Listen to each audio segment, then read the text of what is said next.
The hospital discharge papers were still in my lap when he told me he was leaving. Not leaving the room, not leaving to get the car. Leaving, as in packing the last of his things while I was still wearing the bracelet they put on your wrist when you check in, the one with your name and your blood type and the date that was supposed to be the best day of your life. I had just come home from a 6-week stay in the rehabilitation center. The car accident happened on a Tuesday morning in March, which I know because I remember thinking as the other car came through the red light that I hadn't returned a call from my mother yet. I was 29 years old, 3 years into my marriage, and I had just been promoted to junior architect at a firm in Charlotte. I was on my way to a site walkthrough when an SUV ran the intersection on Brookshire Freeway and took off the entire left side of my car. I don't remember the ambulance. I remember the ceiling of the hospital, which had a small water stain shaped like the state of Ohio, and I remember my husband's face hovering over me, pale and tight. I remember thinking he looked scared. I thought that meant he loved me. I was in the hospital for 11 days, 2 surgeries on my left leg, a hairline fracture in my shoulder that they said would heal on its own. The firm was generous. They said my position would be held. My short-term disability kicked in. We had savings, not a lot, but enough. There was no financial emergency. I want to say that clearly because it matters later. My husband drove me home from the rehabilitation center on a Thursday. He carried my bag inside. He made me tea. I didn't ask for, set it on the nightstand, and sat at the foot of the bed the way someone sits when they have something to say and they're building up to it. He said he needed space to figure things out. He said the last 6 weeks had been hard on him too. He said he wasn't sure he was built for this, by which he meant me, injured, needing things, being present in the house in a way that required him to be present too. He said he'd been doing a lot of thinking. I looked at him. I had a walking boot on my left foot and a sling on my right arm, and I had not washed my own hair in 6 weeks. And I looked at him and I said, okay. Not because I wasn't devastated. I was. But there was something very quiet and very clear that came over me in that moment. The way cold water feels when you've been running. Shocking, and then steadying. I looked at my husband and I understood that I was looking at someone who had made a calculation, and the calculation had not come out in my favor. I did not cry. I asked him to leave his key on the counter. He seemed surprised. I think he expected something more. Tears, bargaining, the kind of scene he could replay later to feel like the one who'd been wronged. I didn't give him that. I watched him put the key on the counter and I watched him walk out the door, and then I sat alone in our apartment. My apartment now, technically, since I was the one on the lease, and I drank the tea he'd made, which had gone lukewarm, and I thought about what came next. The first person I called was not my mother, though I called her second. The first person I called was my attorney. We had one from when we'd done the closing paperwork on the apartment, a woman named, she goes by Vic, short for something longer. She says, no one ever gets right the first time. Vic answered on the second ring, and I told her what had happened, and she said, tell me everything before you agree to anything. I told her everything. What I had not mentioned yet, and what requires some explaining, my father-in-law. My husband's father was a man who had built a commercial real estate company from 2 storage units and a handshake in the 1980s into something that now managed properties across 4 states. He was 71 years old, sharp in the way that people who've survived long enough to see their own mistakes get sharp, and he had never particularly approved of his son's choices, in business, in character, or, it was implied in several long Thanksgiving silences, in wives. That last part I only understood later. What I understood at the time was that my father-in-law had called me twice during my hospitalization. Not my husband, me. Once to ask how I was. Once to ask if I needed anything.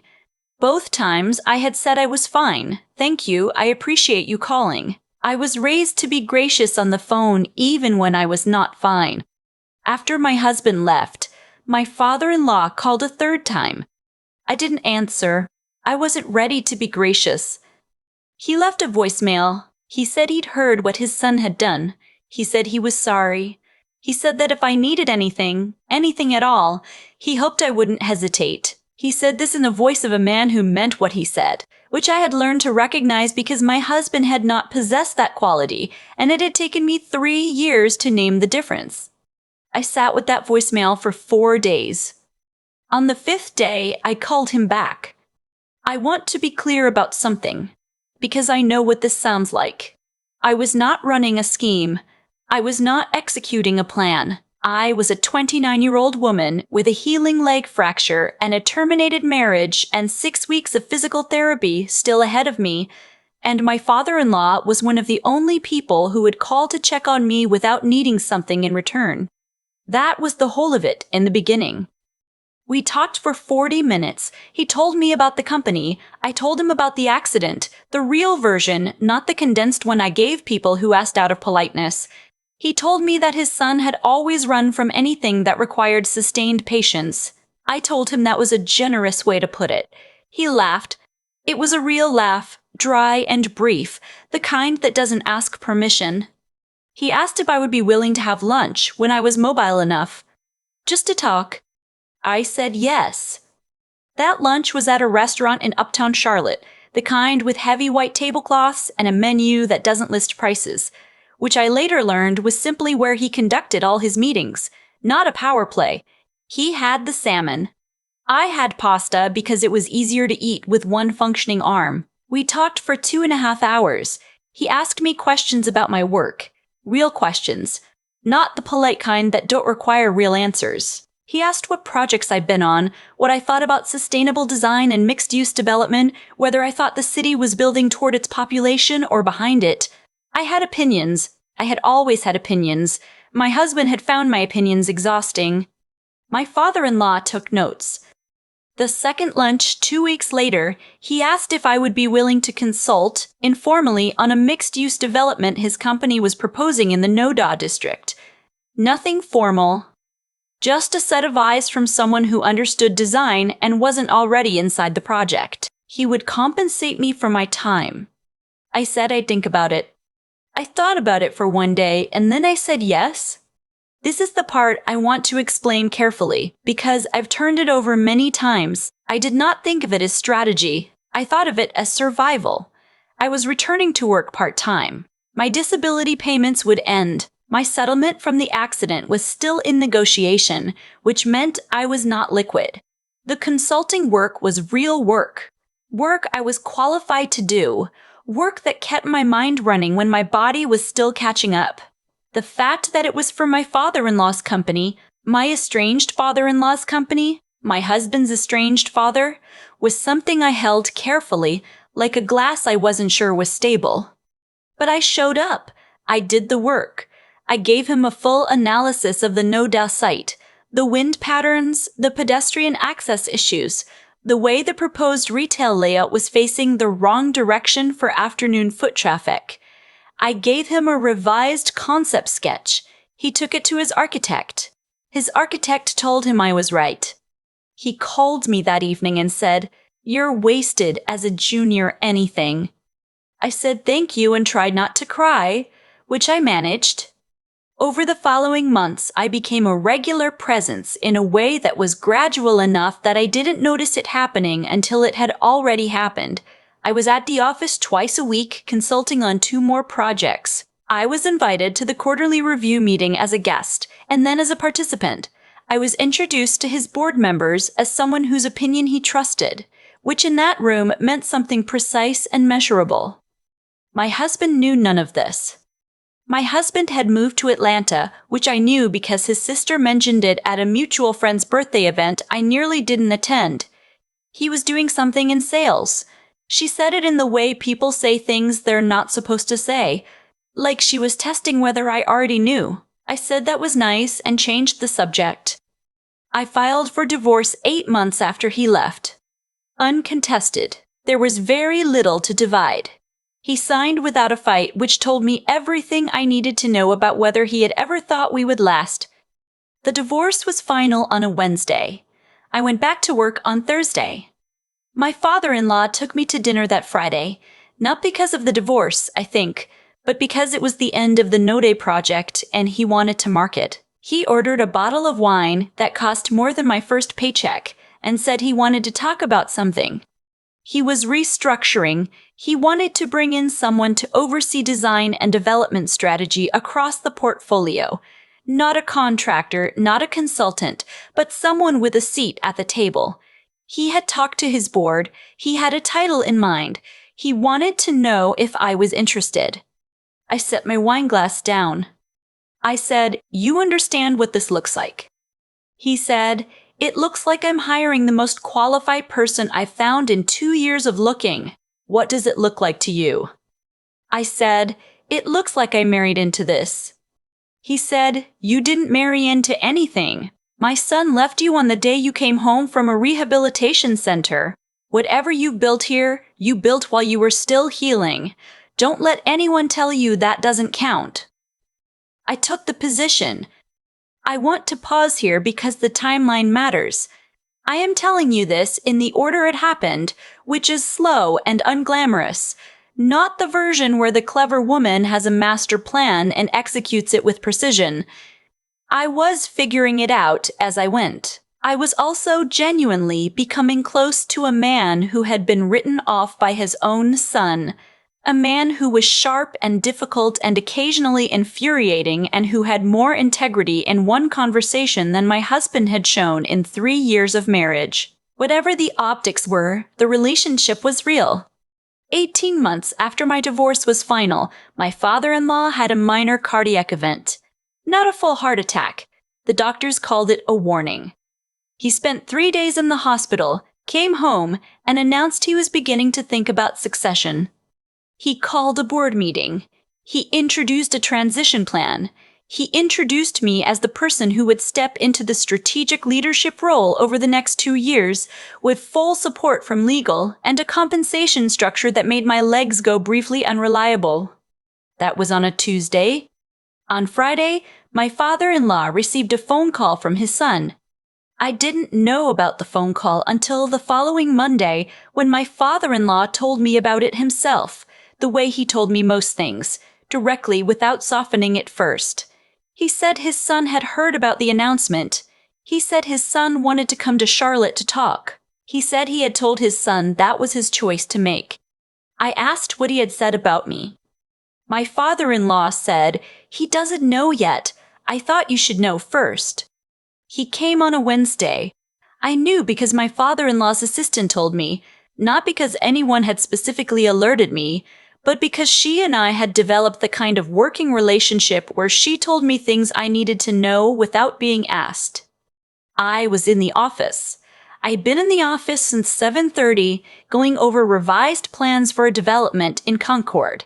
I was wearing the gray blazer I wore when I needed to feel competent, which is its own kind of armor. I heard him in the hallway before I saw him. The specific cadence of his footsteps, which I had not thought about in over 2 years, but apparently had not forgotten. He walked into the conference room where I was working and stopped. The look on his face had several stages. The first was surprise. The second was something I can only describe as a renegotiation happening in real time. He was visibly revising something, recalculating. The way you look when the map you've been using doesn't match the terrain you're standing in. He said my name. I said, "Hello." He said, "What are you doing here?" I said, "I work here." There was a pause. He looked at the plans on the table. He looked at my laptop, open, with 3 browser tabs and 2 spreadsheets visible. He looked at my coffee cup, which had my initials on it, because someone on the team had given it to me at the project wrap party for the No Day development, and I had used it every day since. He said, "How long?" I said, "About 2 years." Another pause. Longer. I watched him process it, watched the specific shape of the realization move across his face. Not just that I was there, but what that meant. What I had built. What I had become. What his father had made room for and what he had forfeit by leaving. He said, I didn't know. I said, no. He said, you should have told me. I looked at him then, really looked at him, the way I hadn't let myself do since he put his key on the counter. I thought about what I wanted to say. I thought about the hospital bracelet and the lukewarm tea and the 6 weeks of physical therapy I'd done alone. I thought about my father-in-law's voicemail, which I had listened to 4 times before I called back. I thought about the NOTA plans and the quarterly meetings and the Friday dinners and the cardiac event and the Monday morning he told me about succession before he told his own son. I said, I came home from a rehabilitation center and you told me you weren't built for it. You made your decision. I made mine. He started to say something. I don't know what it was, because my father-in-law walked in. My father-in-law looked at his son the way a man looks at something he has spent a long time grieving and has finished grieving. Not cold, but finished. He said, I think you should sit down. And then he looked at me and said, you don't have to stay for this. I gathered my plans. I took my coffee cup. I walked out into the hallway and then I walked out to the parking deck and I sat in my car for approximately 4 minutes, which is how long it took me to stop shaking. Not because I was devastated. I want to be clear about that. I was shaking the way you shake after something ends. The physical acknowledgement of a thing that has been held tightly for a long time finally being put down. I called Vic. She answered on the first ring. I said, he showed up. She said, how do you feel? I thought about it. I thought about the conference room and the plans on the table and the coffee cup with my initials on it and my father-in-law walking in like a man who had already made his choices and was at peace with them. I said, like it's over. She said, good. I stayed at the company. I took the position. The transition happened over the following 18 months. Slowly and then all at once, which is how most things actually happen when you look back on them. My father-in-law remained on the board as chairman emeritus. He called me on Thursday mornings to go over anything that needed going over, and sometimes we talked about other things, and sometimes we just sat on the phone in a comfortable silence that I hadn't expected to find anywhere, least of all here. My ex-husband returned to Atlanta. I know this because his sister mentioned it again at a different event in the same testing tone. I said that was nice. I meant it a little more this time. What I want to say, the thing I have been circling around since I started telling you this, is that I did not plan any of it. I did not look at my father-in-law and see an asset.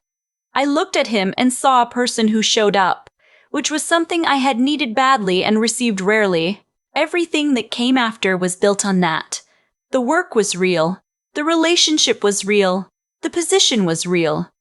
But I also will not pretend that none of it required calculation, because that would be a different kind of lie. I made choices. I took the consulting work. I stayed consistent. I kept showing up when I could have disappeared, which is what my husband had assumed I would do, and what I chose, very deliberately, not to do. If there is a lesson in that, I think it is this. The people who leave you when you are most broken are not making an error of judgment.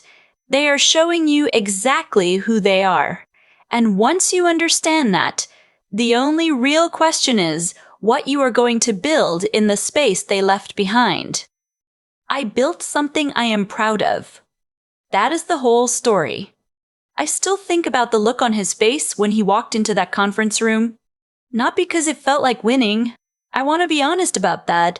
It didn't feel the way I thought it would, back when I was sitting alone in that apartment with a walking boot and a cold cup of tea and absolutely no idea what came next. I thought if this moment ever arrived, I would feel something sharp and satisfying, like a door finally closing all the way.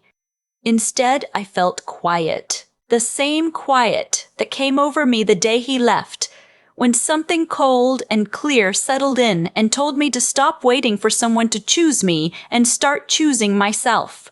What I've come to understand is that things rarely unfold the way we plan them, and they almost never unfold the way we deserve. My husband left because he made a calculation. He decided that a person in recovery, a person who needed things, a person who couldn't carry her own weight for a few months, that person wasn't worth the patience. He wasn't cruel about it. He was just honest, in the way that people are honest when they think no one is watching closely enough to notice. I noticed. And the thing about being left at your lowest point is that you find out very quickly what you are actually made of, not what you hoped you were made of, not the version of yourself you carried around in better times, the real thing underneath. I found out that I was made of stubbornness and good judgment and a work ethic that had nothing to do with who was watching. I found that out not by searching for it, but by showing up, one Thursday morning at a time, doing the work in front of me, trying to be useful in a situation where I had every excuse not to be. My father-in-law used to say that the most reliable thing about a person is what they do when they have no audience. He wasn't talking about me when he said it, he was talking about his son, but I held on to it anyway. I think that is the difference between the two of us in the end. My husband made his choices in front of an imagined audience. He left in a way that he could narrate later as reasonable. He came back in a way he could narrate as generous.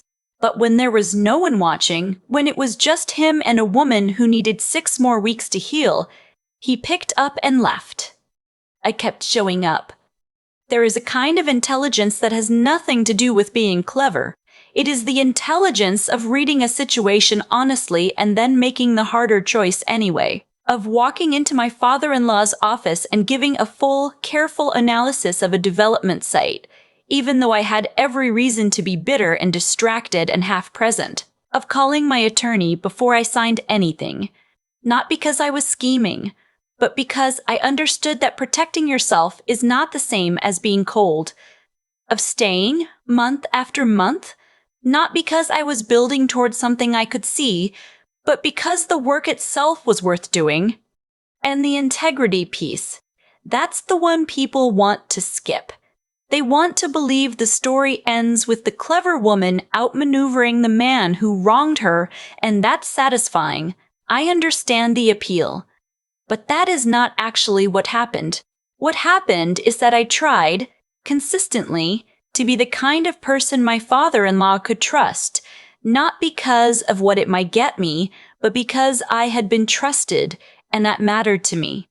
It still does. When he stood in that boardroom and told his son that whatever I had built while I was still healing, he was not doing me a favor. He was telling the truth, and the truth only worked because I had tried to earn it. The people who leave you when you are broken are not making a mistake about who you are. They are telling you exactly who they are. Once you understand that, the only real question is what you are going to build in the space they left behind. I built something I am proud of, and I did it one Thursday at a time.